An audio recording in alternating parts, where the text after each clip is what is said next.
My name is Conan, and today we're going to be talking about why you are still not losing any fat despite being in a calorie deficit, or at the very least, you think you're in a calorie deficit. And unfortunately, you cannot break the rules of thermodynamics. And so, even if you claim to be in a calorie deficit, even if you think you're in a calorie deficit, if you're not losing weight, I hate to break it to you, but you, my friend, are not actually in a calorie deficit. And now in today's live call, I want to break down exactly the 4-point checklist that I like to go through with all of my clients whenever they hit a plateau.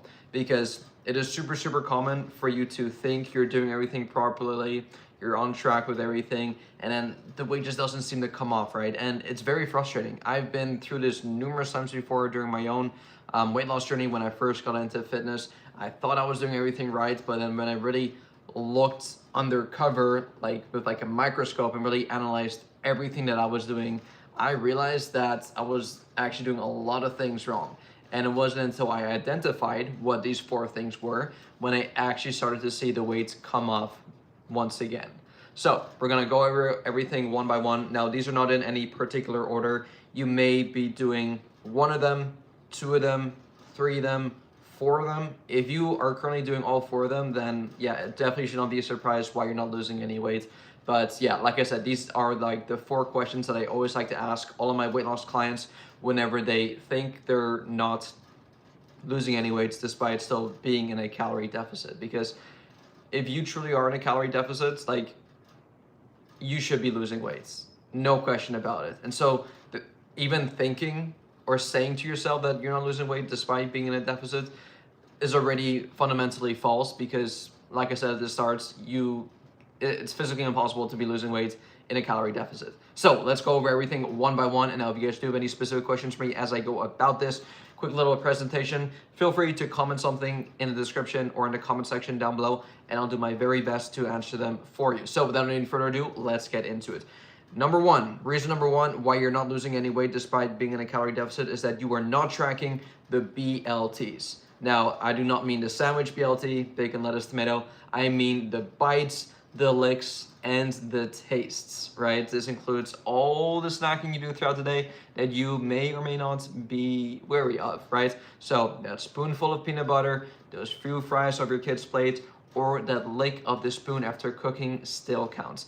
Now, I used to be guilty of this all the time, and especially when I was living with other people. Like when I was living back at home with my family, my mom, my dad, my brothers, my siblings, and then even when I first moved down to Houston, I was living with a couple of roommates at the time, and whenever I entered into the kitchen, I was pretty much always bombarded by food. And I think it's such a normal thing for us as human beings to just graze and snack whenever we kind of see food in front of us. Like, imagine yourself going to a social event, right? Or going to the office, going to just a random kitchen. You see food in front of you, just wide in the open, and it's like you're allowed to obviously eat it. Like, you should never eat food that you're not allowed to eat, obviously. But let's say someone offers you food, or there's just food, snacks, bowls, plates of food in front of you, and you're allowed to eat it. Your natural instinct is just to want to have to try a bite, try a piece, right? And it's just such a normal thing for us to do nowadays, and especially nowadays when we're literally bombarded. Everywhere you go, I kid you not, every mastermind I've been to, every event I've been to, there is always food around. There's always food involved. And especially on those small little plates, a bowl of where you can get a handful of nuts, or a bowl of fruits, even a plate of veggies with some dip on the side, or maybe a couple of slices of pastries or pizzas, whatever it is. You're almost you almost feel inclined to eat something, and it almost feels rude for you not to. So I used to make the mistake all the time, like I said, especially when I was living with other people, and there's just always food around, right?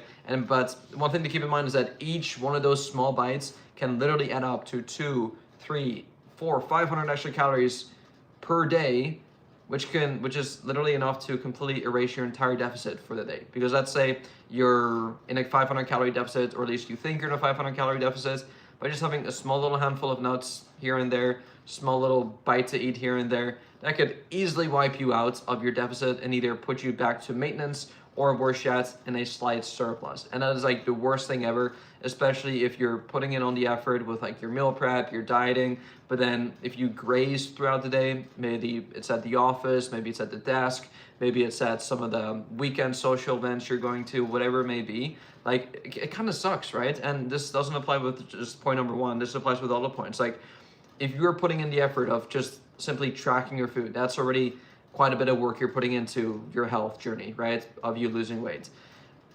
It sucks for that to just completely vanish by you simply lacking 5 seconds of discipline by eating something that is like considered off your meal plan or that you just simply haven't tracked, right? So you have to be honest with yourself. If it goes into your mouth, it counts. Now this may be something that you have to get used to over time, but this literally means everything. So when you're cooking a meal, right, and you want to taste test the meal, or you're cooking for someone else, let's say you're cooking for your children, you're cooking for your kids, you're cooking for your spouse, you're cooking for your friends, and you want to taste test it, as tedious as it may sound, and this only applies if you're in a plateau and you're not losing weight. Like if you're still losing weight despite doing all these things, I mean, you could definitely still be a lot more accurate by keeping track of it, but especially if you're frustrated right now and you're hitting a plateau, or at least quote unquote a plateau, and you're not losing weight and you are doing one, if not all of these things, then just make sure that you make a rule to yourself that anything I put into my body, anything I put into my mouth, I have to track. So that, once again, this includes the bites, the licks, and the tastes all throughout the day. And this leads me on to my second point, which is liquid calories. Number two, you are drinking your calories. So this also implies the creamers, the milks, the whatever else you put into your morning coffee, your morning tea, the protein shakes. Like I heard this one person tell me, I don't keep track of my protein shakes. Like, are you kidding me? Like, sure, like, yes, it may be only 100 calories of strictly just protein, but 100 calories is still 100 calories. And just because it's coming purely from protein does not mean that it's magically not going to get turned into fat if your body doesn't utilize it, right? I talked about this in one of my previous live streams, but essentially, no matter how much protein you eat, like if you're still eating in a calorie surplus, despite it coming from more protein, you are still going to be gaining weight, unfortunately. Now, yes, your body does take a bit longer for it to like break down and digest the protein compared to carbohydrates and fats. But if you're in a calorie surplus, you're eating more calories than you burn, it'll simply get stored as fat and not be turned into muscle. Bobby Patel, what is up, my man? I don't think this is live. This is certainly live. We are live right now. I just saw your comment. We are certainly live. We are live, baby. To my second point, you are drinking your calories. So like I said, this includes your creamers, your sugars, the alcohol. Guys, if you're not tracking your alcoholic drinks, the beers at the end of the day, the wines, like that could literally be, once again, hundreds of calories. Also, the smoothies you have and the healthy juices can literally sneak in hundreds of calories fast, like ASAP. Because I'm not sure if you guys have noticed, but it is a lot easier and a lot quicker to consume 100 calories worth of liquid than it is to consume 100 calories worth of like whole food that you actually have to chew and swallow and go through the digestion process. And that's one of the issues with like liquid calories, is that it goes down so quickly because it's almost already been like pre-digested. It's simply like pretty much, imagine like you chewing your food. Like whenever you chew actual food, you're literally chewing it so your body can fully break it down, right, into obviously your system. But with liquid calories, it's almost like, and it sounds disgusting, but it's almost like pre-chewed for you, right? So you don't have to chew any of it, so you can just consume it really quickly and it goes straight down your digestive stream, right? And so that is how liquid calories can add up so quickly and so sneakily, and it's kind of like an evil thing, right? So your morning coffee with cream and sugar, 150 calories easily. And if you have two of those, 300 calories before you even start the day, before you have even eaten your first meal, before you've even had your breakfast, right? And here's another kind of sneaky thing, which is a bit underrated. This may or may not be relevant to you, but even the 0-calorie drinks, I'm typically a pretty big fan of them, especially if you typically have a full sugar drink. You're far better off substituting that for a 0-calorie drink. But just be careful, because 0-calorie drinks can still make you crave more food later, right? And again, this is a super personal thing, but if you notice that If you typically always have a diet soda, a diet Coke, and it just like makes you crave even more sugary foods, just be careful of that, right? But at the same time, if you're currently drinking a full sugar soda, Coke, Sprite, Fanta, and you substitute that for a 0-calorie alternative, a diet Coke, a diet Fanta, a diet Sprite, you are going to be saving hundreds of calories throughout the day and throughout the week, right? And by simply making that small little swap from liquid calories, calories that have liquid that have calories in them, to a 0-calorie alternative, yeah, you could very well be saving hundreds of extra calories. So a couple small little swaps that you can make that could end up making a huge difference is, like I said, going from full sugar sodas to diet sodas, going from full sugar fruit juices to, I mean, nowadays there's like 0-calorie lemonades, which I've never tried before, but it sounds like an absolute game changer. And then even like if you typically have like a fruit juice, let's say like you like drinking orange juice or apple juice, by simply just like swapping that for like an actual orange or an actual apple, when you actually get some of the fiber and arguably a bit more vitamins and minerals in that too. At the very least, you get to now chew the food, and with the added fiber, it's likely going to keep you a lot fuller compared to the juice, which once again, like I said, has almost like been pre-digested for you. And ultimately, like, liquid calories don't fill you up, especially when you're trying to lose weight. Like, I never drink my calories, and I never encourage my clients to drink their calories, because I honestly think it's a waste. I think it's an absolute waste of your calories. I would far rather get 100 calories, even as little as 100 calories, 200 calories of me actually chewing the food and enjoying the food going in my mouth and me chewing it, as opposed to wasting it on drinking something that I could down in like a couple of seconds.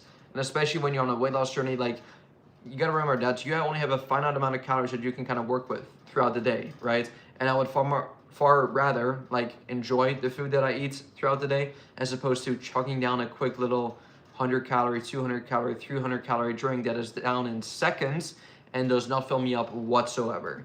Now, if you're trying to gain weight, which this page isn't really for gaining weight or bulking up, but if you have the opposite issue, right, if you have a hard time getting the calories down, then yes, typically speaking, if you turn your whole meal into like a shake, right, turning your regular oatmeal with protein powder, peanut butter, banana, and simply turning that into like a liquid, like actual protein shake, you'll have a far easier time getting that down, right? But this page isn't for that. This page is strictly just for fat loss and weight loss, and we want to make sure that we actually feel full and satiated during our weight loss and fat loss phase. And that means that you definitely should not be drinking your calories. I am fully against it. If you're drinking your calories right now and you're constantly hungry and you have a hard time losing fat, don't drink your calories.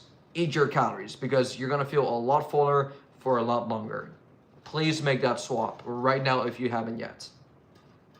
So, like I said, switch to, instead of having like a sugary coffee every single morning from Starbucks, a Frappuccino, whatever, switch to a black coffee.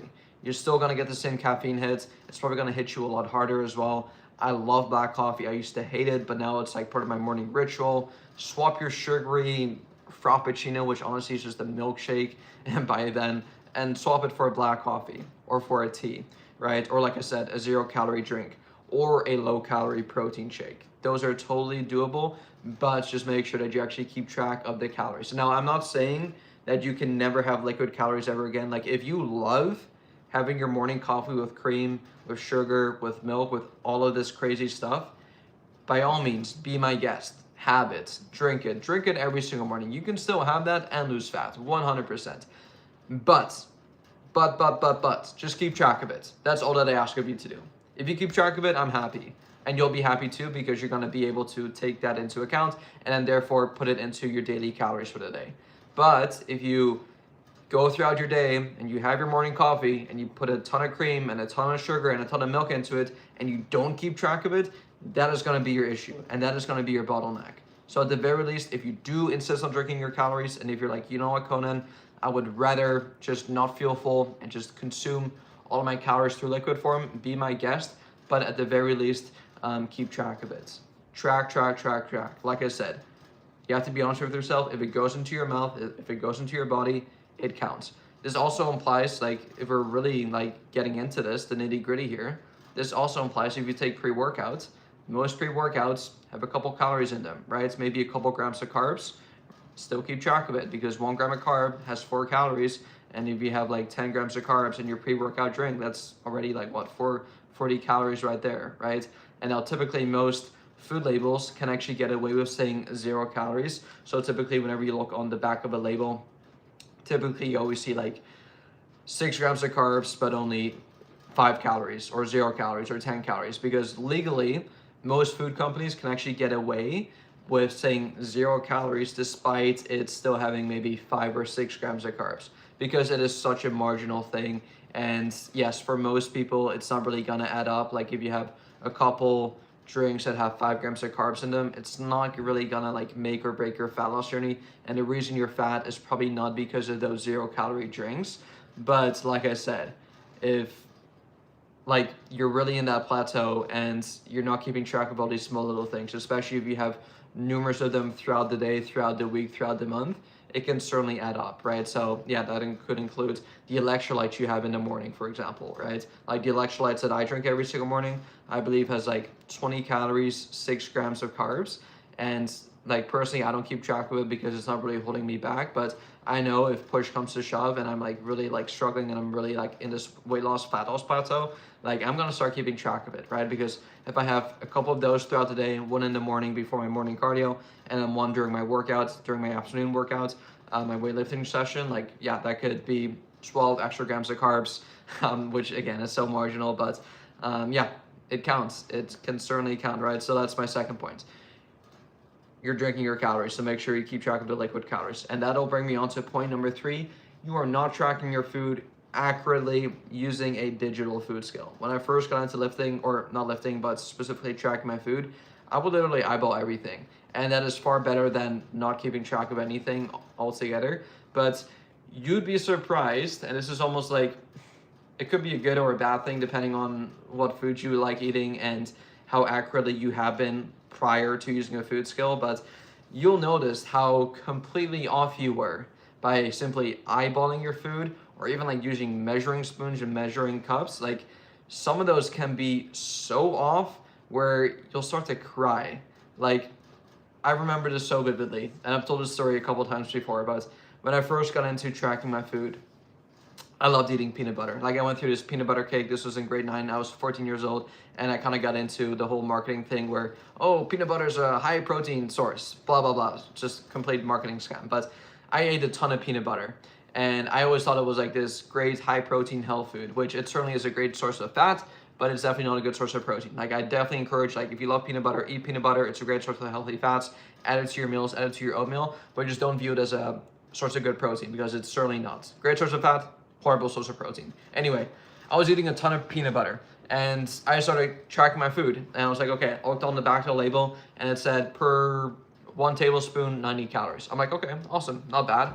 I'll just have 1 tablespoon. I literally ate about a spoonful. I remember every day after school, I'll just have a tablespoon of peanut butter. It was part of my post-school ritual.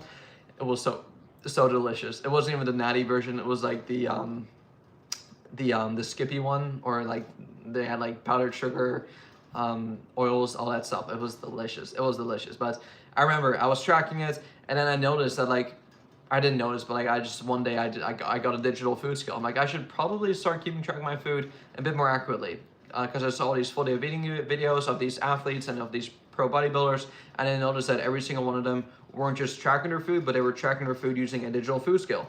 And I already thought to myself that, okay, if I really want to be accurate with this and actually have a full understanding of how much I'm actually eating, I should probably be a lot more accurate with my food intake and actually measure it accurately using a digital food scale, because the digital food scale does not lie, right? Even with measuring cups, measuring spoons, you can still like pack down. For example, let's say you're measuring rice with a measuring cup, you can pack down a lot of rice, right? It's like you can just jam it in and say you're eating 1 cup of rice, when in reality you just kind of crammed it all in.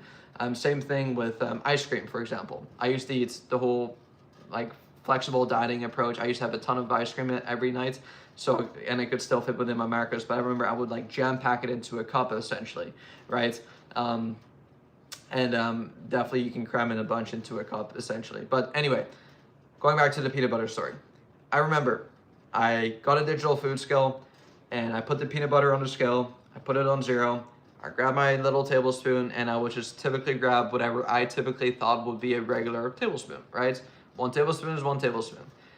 What I didn't realize is that instead of me using a tablespoon, which is 15 grams of peanut butter, 1 tablespoon, 15 grams, in reality, I was using, I think my tablespoon was like 50 grams. So what's that? That's like three and a half, 4 servings of peanut butter, which I thought was only 1 serving because I thought 1 tablespoon is 1 tablespoon. But my tablespoon was actually 4 tablespoons of like actual serving size of peanut butter. And I remember I was just shocked. My jaw dropped. I was just a lack of words. I couldn't even like, that was just like the biggest reality check ever, because I had done this for literally months. I was like, oh, 1 tablespoon of peanut butter, only 90 calories. This is amazing. This is heaven. But when I actually realized that 1 tablespoon was actually 4 tablespoons, my jaw just dropped and I was just speechless. I was like, oh my goodness, I've been messing up so much. And that is the unfortunate truth. If you are currently not used to tracking everything accurately on a digital food scale and you're just using it the old-fashioned way, using measuring cups or measuring spoons, you, my friend, you may be going through a reality check, because once you actually experience what actual serving sizes look like, you're going to be shocked. And the same thing applies with the ice cream that you may be having, the cereals. I remember like 1 serving size of cereal, it says 30 grams. It has like a small little handful. It's like barely anything. Small little serving size of like nuts, seeds, it's barely anything. And you'll start to realize that how most food companies actually intentionally make your serving size as small as possible to make it appear like it's lower in calories, when in reality, no one actually eats 1 serving of cereal. Like, I cannot remember the last time whenever I used to eat cereal, whenever I just had 1 serving. Like, if you actually look at 1 serving size of cereal looks like, no one eats that, not even your kids. No one does that. Literally no one. Most people, whenever they eat cereal, they eat at the very least 3, if not 4 servings of cereal in one sitting. And I know most people have multiple servings of cereal, right? You typically have like 1 bowl, you eat it, and you got some milk left over, you pour in another little batch, and then you soak it up in the milk again to kind of finish out the milk. Like, I used to do this all the time, right?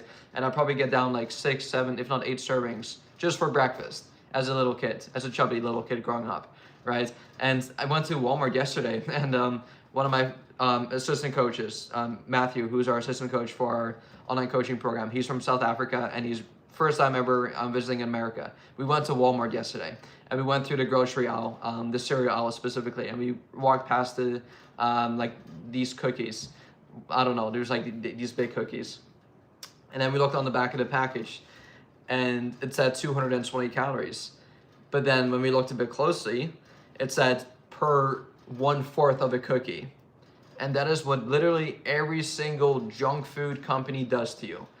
On the back of the package, it'll say 100 calories, 200 calories, maybe 300 calories, right?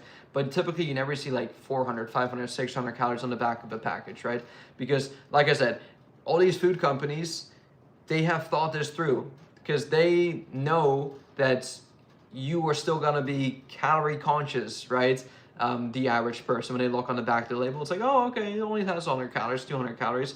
But if you look at the fine print, it says per serving. And typically speaking, like, the food companies can do whatever they want. They can make the serving size however small they want. So going back to the cereal example, 1 serving only has 30 grams, but it only has 100 calories. So people look at the back of the label and say, oh, only 100 calories per serving. It's like, okay, awesome. So going back to my cookie analogy that we saw at Walmart, it said 220 calories per 1/4 of a cookie.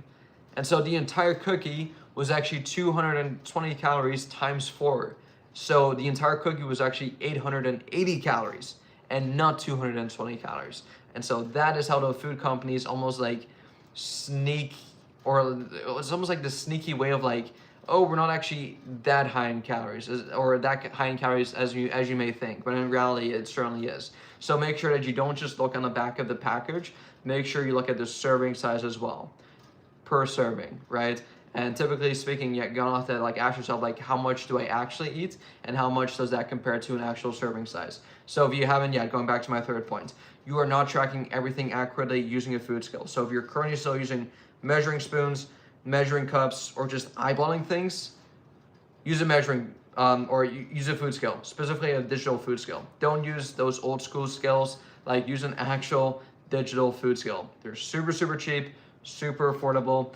I've only bought one in my life, actually, funnily enough, at Walmart 10 years ago now. Lasts me up until this day. Was like 10 bucks. All I do is I just change out the batteries maybe once every 6 months or so. The batteries are cheap, the food scale is cheap. I bring it with me everywhere I go.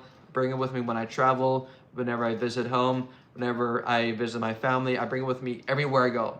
And it's not like this massive thing that you have to bring into your suitcase. Like, you can get some that you can literally fit into your pocket. So even if you want to go out to a restaurant and just measure how much steak you're going to be eating, how much chicken you're going to be eating, you may seem like that one weirdo at the dinner table, and typically I don't really do that, although some of my friends actually do that. I don't think it's weird. I think it's like, I respect it. I think it's totally cool, especially if you're like really serious about losing weight.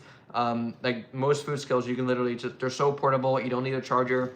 You can literally fit it into your pocket, and everywhere you go, you can just very quickly measure how much you're actually eating.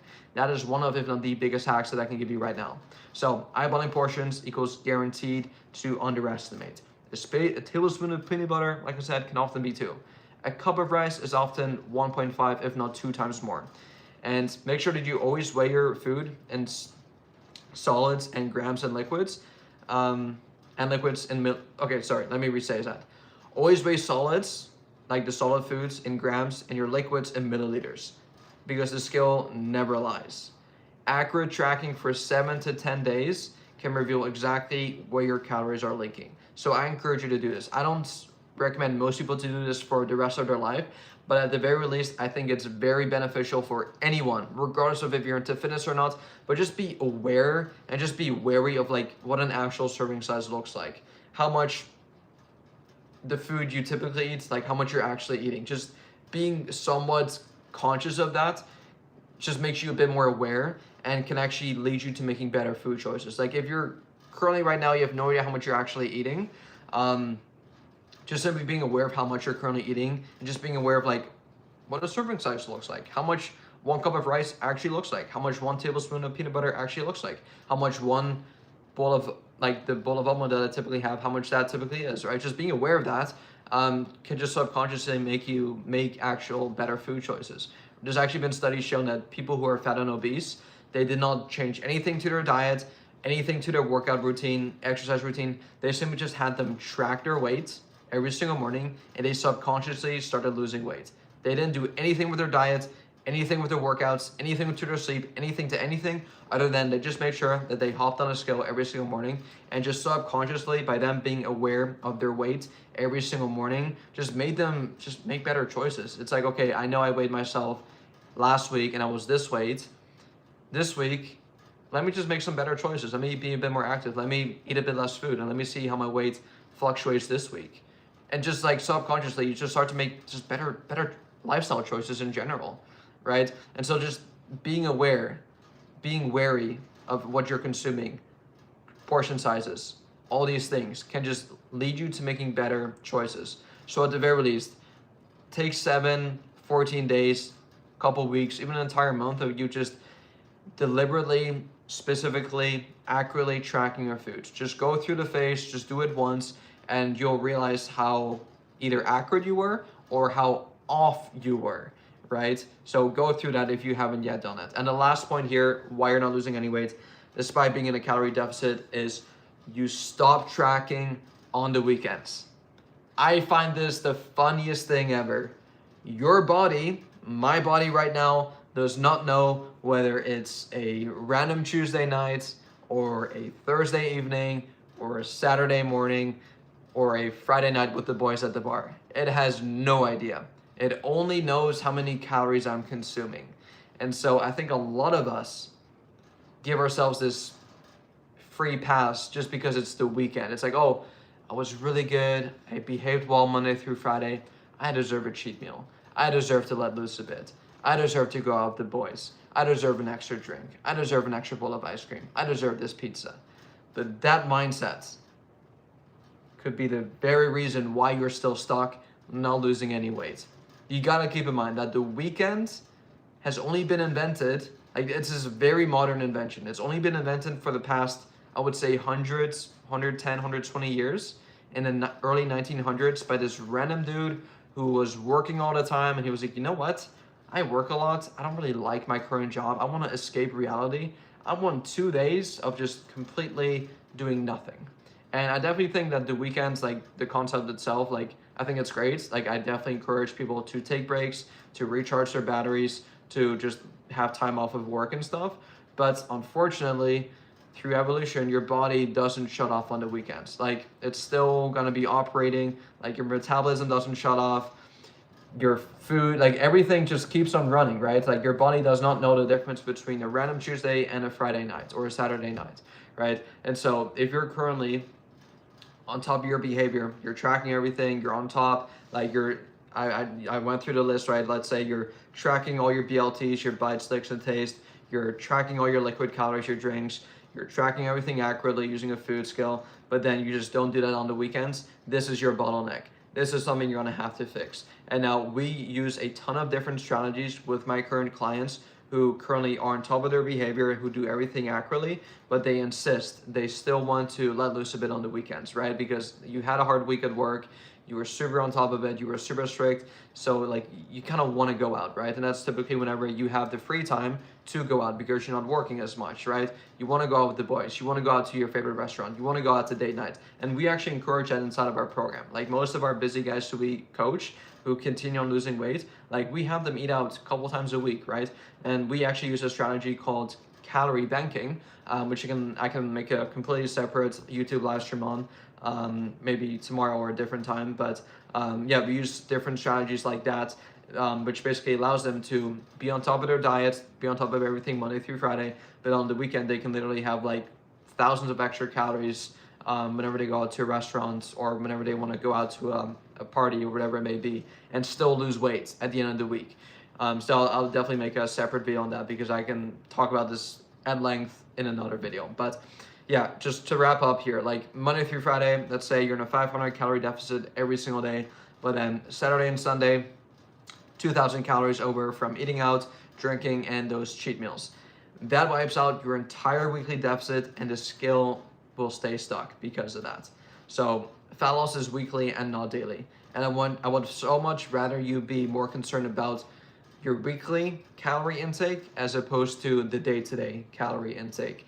Because yeah, day-to-day, not everyone is always gonna be perfect. Like you're not gonna be perfect. Even during the weekdays, like you could slightly mess up a bit. You could eat slightly more, slightly less. And so that's why we're really more so concerned about the weekly averages and the weekly trend as opposed to the daily trend. And you probably notice this for yourself as well, that weekly weight fluctuations are also a really normal thing, right? And despite you hitting your calories, getting your cardio in, doing your steps, doing your workouts, you could very well wake up the next morning still being slightly heavier than the day before, for example, right?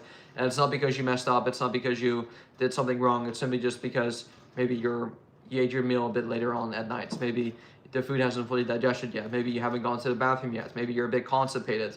Maybe you're going through your, if you're a female, going through the time of the month. Maybe if you're a guy, maybe you're going through some hormonal changes. It could be so many different things, right? So that's why we're not too concerned about the day-to-day, but we're more so worried about like the weekly averages, right? So focus on consistency over perfection. And my final takeaway here is if you're currently stuck right now on your fat loss journey, you're just not as accurate as you may think. It simply comes down to that because fat loss is math.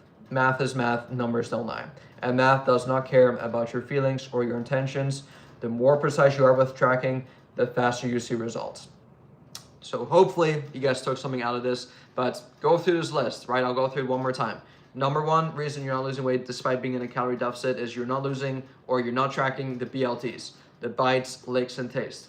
Reason number two, you're drinking your calories. Make sure you track your liquid calories. Number three, you're not tracking accurately using a digital food scale. And that's the reason you just completely stop tracking on the weekends. So if you're doing one, if not all four of these things, focus on, at the very least, fixing one thing at a time.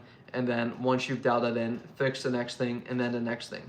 One way I like to view things as well is fix the biggest bottleneck right now, right? It's like same thing with business. Like business constantly has issues, constantly has like problems, but just by you trying to fix all the problems at once does not mean it's going to move the business forward, right? It's like right now you could have an issue with your lead generation in your business, right?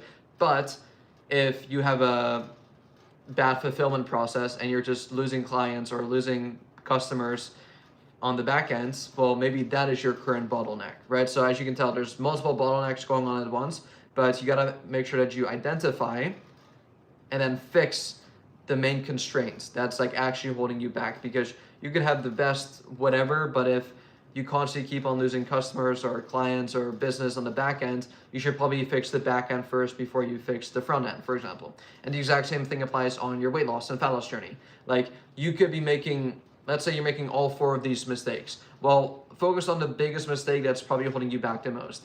If you're making all 4 of these mistakes, if I were you, I'll probably fix the 4th mistake, which is not tracking your food on the weekends, because by simply fixing that, you're going to be saving thousands of extra calories, and that could very well kind of point you towards direction and actually move the needle a bit more. And then once you hit another plateau and you fix that issue, then you can focus on the next issue. So I know I kind of crammed a lot down your throat, but just make sure you take it one constraint at a time, one issue at a time, and then focus on the next one. Now, if this was a bit overwhelming for you and you just want someone to do this for you and then analyze your current diet, analyze your current workouts, analyze everything you're currently doing, and actually move the needle forward without any guesswork, without second guessing yourself, what you can go ahead and do is either send me a message on Instagram. We can basically chit chat, see where you're at right now, or if you want to accelerate it and directly book a call with me, you can go ahead and do that as well in the link in the description.